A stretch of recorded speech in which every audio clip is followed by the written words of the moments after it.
IPL 2022 का पहला मुकाबला Chennai Super Kings versus Kolkata Knight Rider के बीच वानखेड़े के मैदान में खतरनाक ये जंग होगी। इससे पहले हम सभी ने देखा था कि किस तरीके से दोनों टीम वैसे तो काफ़ी खतरनाक है, जहां 4 बार की विजेता चेन्नई सुपर किंग्स तो 2 बार की विजेता कोलकाता नाइट राइडर के साथ ही मुकाबले का शुरुआत होगा।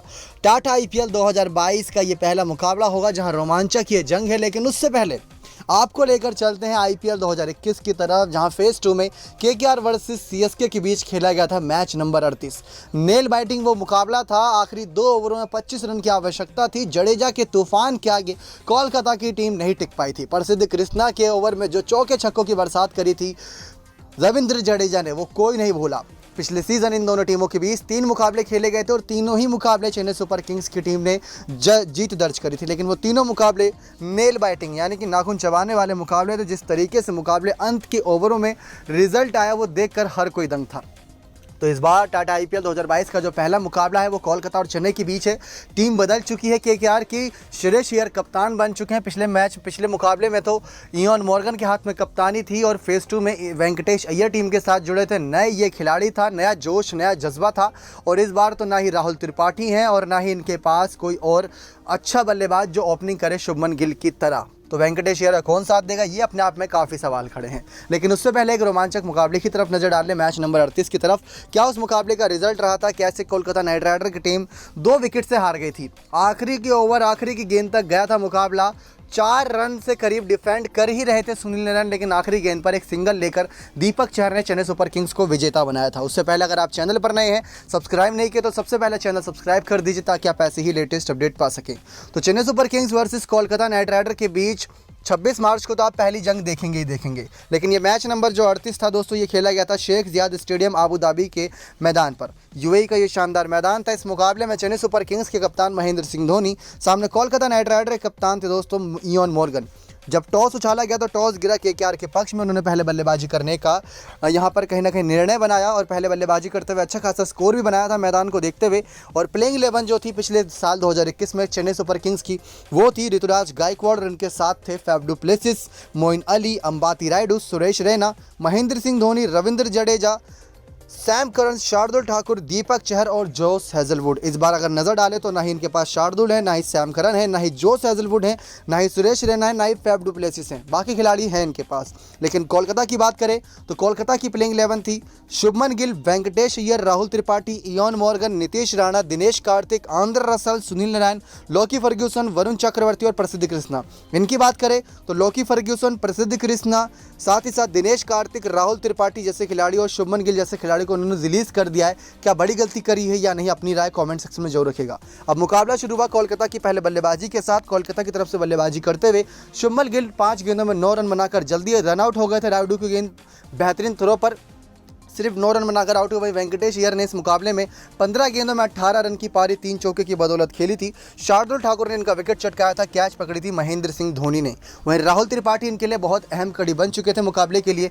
33 बॉल्स में उन्होंने 45 रन यानी कि 33 गेंदों में 45 रन की एक अहम पारी खेली थी, 4 चौके 1 छक्के की बदौलत। इयान मॉर्गन ने इस मुकाबले में 14 गेंदों में 8 ही रन बनाया था। इयान मॉर्गन तो पिछला पूरा सीजन फ्लॉप गया था, इसी वजह से इस सीज़न उन्हें किसी ने खरीदा ही नहीं। फाइनल तक जरूर लेके गए थे कप्तानी करते करते, लेकिन बल्ले से कमाल नहीं दिखाया जब जब जरूरत थी। तो वहीं नीतीश राणा ने 27 गेंदों पर 37 रन की पारी 3 चौके 1 छक्के की बदौलत खेली। रसल ने आते ही मैदान पर अपना कमाल दिखाना शुरू किया। 15 गेंदों पर 20 रन 2 चौके 1 छक्के की बदौलत मारे थे। शार्दुल ठाकुर ने इनका विकेट चटका। वहीं बात करें दिनेश कार्तिक की तो दिनेश कार्तिक ने 11 गेंदों पर 26 रन 3 चौके 1 छक्के की बदौलत मारे थे, लेकिन जोस हेजलवुड ने इनको आउट कर दिया था। 236 के स्ट्राइक रेट से दिनेश कार्तिक ने बल्लेबाजी करी थी। लास्ट में नारायण बिना खाता खोले बस खड़े रह गए थे। जोस हेजलवुड और शार्दुल ठाकुर ने 2-2 विकेट चटकाए। तो वहीं रविंद्र जडेजा भी 1 विकेट चटकाने में कामयाब रहे, लेकिन सैम करन सबसे महंगे रहे थे। उनके 4 ओवर में 56 रन आए थे। उसके बाद बात करें चेन्नई सुपर किंग्स जब चेस करने उतरी तो इनकी विजेता जोड़ी, इनकी सबसे बेस्ट पार्टनरशिप जो थी वो फैफ डु प्लेसिस और ऋतुराज गायकवाड़ के बीच ही हुई थी। ओपनिंग इन्होंने 74 रन की दे दी थी, जहां 8.2 ओवर तक 74 यानी 74 रन बना दिए थे। और पहला विकेट गिरता है ऋतुराज गायकवाड़ के रूप में। 28 बॉल में 40 रन बनाकर ऋतुराज गायकवाड़ 2 चौके 3 छक्के की बदौलत आउट होते हैं। रसल चटकाते हैं पहला विकेट, मॉर्गन लेते हैं कैच। वहीं फैफ डु प्लेसिस भी 30 गेंदों में 43 रन बनाकर आउट हो जाते हैं। मोइन अली आते हैं, वो भी 28 गेंदों में 32 रन, 2 चौके 1 छक्के की बदौलत मारते जरूर है, लेकिन इसके बाद इनका मिडिल ऑर्डर एकदम धाराशायी हो जाता है, जहां रायडू 9 गेंदों में 10 रन बनाकर नारायण की गेंद पर आउट होते हैं। वहीं सुरेश रैना 7 गेंदों में 11 रन बनाकर रन आउट होते हैं। महेंद्र सिंह धोनी को वरुण चक्रवर्ती अपना दूसरी बार शिकार बनाते हैं, 4 गेंदों में 1 रन बनाकर महेंद्र सिंह धोनी आउट हो जाते हैं। वहीं रविंद्र जडेजा अकेले पूरा मुकाबला पलट के रख देते हैं। लास्ट के 2 ओवरों में 25 रन की आवश्यकता होती है, जिसमें 8 गेंदों पर 22 रन लगाते हैं रविंद्र जडेजा प्रसिद्ध कृष्णा के उस ओवरों में। जो 18वां ओवर के बाद 19वां ओवर था, वहाँ पूरी तरीके से मैच पलट दिया प्रसिद्ध कृष्णा के ओवर में। उस ओवर से ही मतलब ज़्यादातर यहाँ पर रन आ गए थे, इसी की वजह से कोलकाता नाइट राइडर हार की तरफ जा रही थी, जिसकी वजह से केकेआर की हार तय थी। 8 गेंदों पर 22 रन जड्डू पाजी ने 2 चौके 2 छक्के की मदद से मारे थे। बात करें तो 18 ओवर तक टीम का स्कोर 146 रन था, बनाने 172 थे, यानी 25 रन अभी भी पीछे थे। लेकिन इसके बाद यहां से जडेजा का जब तूफान आया तो आखिरी के ओवर में 5 रन की आवश्यकता थी, वो ओवर दिया गया सुनील नारायण के हाथों में, और सुनील नारायण ने बचते बचाते वो ओवर बचा भी लिया था। सैम करन को चलता किया था। फिर हम सभी ने देखा किस तरीके से उसी ओवर में रविंद्र जडेजा को भी चलता किया, जहां 168 पर सैम करन को 7वें विकेट के रूप में चलता किया, तो वहीं 171 पर रविंद्र जडेजा को चलता किया 5वीं गेंद पर। आखिरी गेंद पर एक सिंगल की आवश्यकता थी, मुकाबला ड्रॉ की तरफ जा रहा था, लेकिन सिंगल होता उससे पहले दीपक चहर ने वो सिंगल कंप्लीट करके कोलकाता नाइट राइडर को 2 विकेट से हराने में मदद करी चेन्नई सुपर किंग्स की। तो इस तरीके से Chennai Super Kings versus Kolkata Knight Rider के इस नेल बैटिंग मुकाबले का रिजल्ट आखिरी गेंद पर निकला था। तो इसी वजह से मुकाबला इतना खास है, और Chennai Super Kings versus Kolkata Knight Rider की टीम आमने सामने आईपीएल 2022 की मुकाबला, पहला ही मुकाबला है, तो मतलब दिलचस्प ये मुकाबला होगा, जिसकी वजह से सबकी निगाहें इन पर टिकी हुई है। अब यहाँ बात करें कि क्या बड़ी अपडेट सामने आई है इन टीमों से रिलेटेड, तो अच्छी बात यह है कि ऋतुराज गायकवाड़ फिट हो चुके हैं, वो वापस टीम के खेमे में जुड़ चुके हैं। साथ ही साथ मोइन अली को जो वीज़ा नहीं मिला, उसकी अपडेट अभी तक सामने नहीं आई है, क्या ये पहला मुकाबला मिस करेंगे। दीपक चहर की इंजरी काफ़ी बड़ी है, शायद 2 हफ्ते या आधा सीज़न बाहर रहे, और इसकी वजह से क्या पता चेन्नई सुपर किंग्स इनका रिप्लेसमेंट तलाश करती नजर आए। अभी बात करें तो रिप्लेसमेंट के तौर पर चेन्नई सुपर किंग्स के पास एक स्क्वाड में खिलाड़ी राजवर्धन हैंगरकेर मौजूद हैं। क्या उन्हें धोनी खिलाना पसंद करेंगे या तुषार देशपांडे की ओर दिखेंगे, ये देखना दिलचस्प है। वहीं महेंद्र सिंह धोनी से बड़ी कीमत इस बार दीपक चहर की लगी है। 12 करोड़ में जहां महेंद्र सिंह धोनी को रिटेन किया, तो वहीं 14 करोड़ में दीपक चहर को ऑक्शन में खरीदा था। इतनी बड़ी कीमत जल्दी किसी खिलाड़ी पर पे नहीं करती चेन्नई सुपर किंग्स की टीम, लेकिन दीपक चहर पर किया है तो कुछ सोच समझ कर। लेकिन ये इंडिया की सीरीज़ के दौरान चोटिल हो गए थे, जिसकी वजह से अभी भी बाहर चल रहे हैं टीम से।